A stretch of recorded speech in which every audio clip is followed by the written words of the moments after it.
Hello, hi, welcome to my education channel. कल हमने आदर्शवाद को कंप्लीट किया था। आज हम रियलिज्म स्टार्ट करते हैं।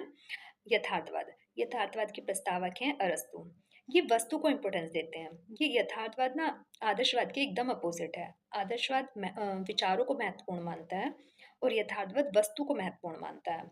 ये विज्ञान को महत्व देते हैं। ये कहते हैं कि जब तक आप बच्चे को वस्तु नहीं दिखाओगे, उसका नाम नहीं बताओगे, तब तक आप बच्चे के विचार नहीं ले सकते उस चीज़ को लेकर।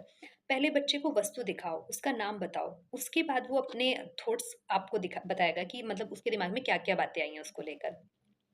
ये मन के बाहर की वस्तुओं का अस्तित्व मानते हैं। ये कहते हैं मन के बाहर ना जो है वही स्वतंत्र है। ये कहते हैं कि भौतिक जगत ही वस्तुनिष्ठ है। मतलब जो बाहरी दुनिया है ना वो हमें दिखाई दे रही है, तो वही वस्तुनिष्ठ है और वही रियलिटी है।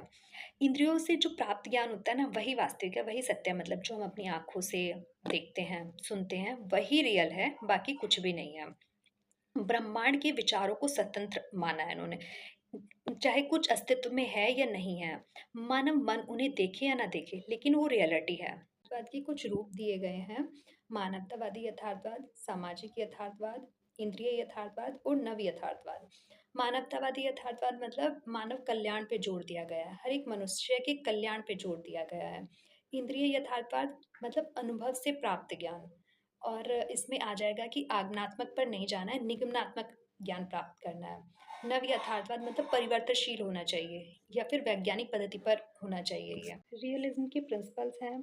ये इंद्रियों को ज्ञान का प्रवेश द्वार मानते हैं। ये कहते हैं कि जो भी हमें ज्ञान प्राप्त हो रहा है ना, वो हमारे इंद्रियों के माध्यम से हो रहा है, मतलब हमारे सेंस ऑर्गन से प्राप्त हो रहा है। हम देख के, सुन के ज्ञान प्राप्त कर रहे हैं। तो इंद्रियों को उन्होंने ज्ञान का प्रवेश द्वार कहा है। यथार्थ पारलौकिकता को स्वीकार नहीं करता। अभी आप जहाँ रहते हो बस उसी को स्वीकार करता है, बाकी किसी को स्वीकार नहीं करता। दुनिया से परे कोई जीवन नहीं है। बस इस संसार में आप रह रहे हो ना, यही आपका जीवन है, यही आपकी रियलिटी है, बाकी कुछ भी नहीं है। भौतिक दुनिया में मौजूद जीवन सिर्फ एकमात्र वास्तविकता है और बाकी कुछ भी नहीं है। जहाँ आप रहते हो वही वास्तविकता है, बाकी कुछ सत्य नहीं माना है इन्होंने। मनुष्य के वर्तमान और व्यवहारिक ज्ञान पे जोर दिया है। सैद्धांतिक ज्ञान पे बहुत ज़्यादा जोर दिया है। यथार्थवाद में शिक्षा के उद्देश्य हैं। ये व्यवहारिक ज्ञान पे जोर देते हैं। प्रैक्टिकली वर्क करके सीखो। ये कहते हैं कि कुछ भी कर रहे हो ना तो उसको करके सीखो आप। ये जो हमारी समस्याएं आ रही हैं उन्हें हल करने में सक्षम बनाते हैं। ये सामाजिक और प्राकृतिक जीवन के बीच सामंजस्य बिठाते हैं। यथार्थवाद के अनुसार इनका जो पाठ्यक्रम है वो विज्ञान को अधिक महत्व देते हैं, व्यवसाय पे जोर देते हैं, शब्दों की बजाय वस्तु और चीज़ों पर जोर देते हैं। ये कहते हैं कि पहले शब्द नहीं, वस्तु और चीज़ दिखाओ बच्चे को, तब उसको ये वैज्ञानिक पद्धति पे जोर देते हैं।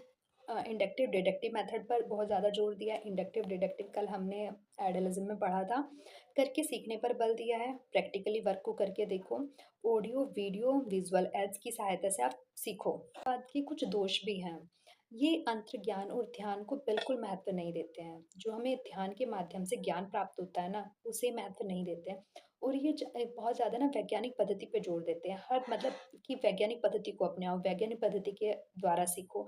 तो इन्होंने इसमें भी ये इसका सबसे बड़ा दोष है, इसको सही नहीं माना गया है यथार्थवाद में। मतलब पहला ऐसा दर्शन है जिसने दृश्य श्रव्य सामग्री पे बल दिया है, कृषि और व्यावसायिक शिक्षा पर बल दिया है और यौन शिक्षा को भी समर्थन किया है। ये यथार्थवाद कहते हैं कि हम बच्चे को जैसा एनवायरनमेंट देंगे, बच्चा वैसा ही बन जाएगा, वैसे ही ढल जाएगा। कमेनियस ने कुछ शिक्षण के सूत्र दिए हैं जिसमें मातृभाषा का प्रयोग ज़्यादा से ज़्यादा करना है, इंद्रिय ज्ञान के माध्यम से सीखना है, मूर्त से अमूर्त सीखना है और बच्चे को रटाया बिल्कुल ना जाए। आई थिंक आपको वीडियो अच्छी लगेगी। प्लीज़ लाइक शेयर सब्सक्राइब जरूर कीजिएगा। Thank you for watching this video.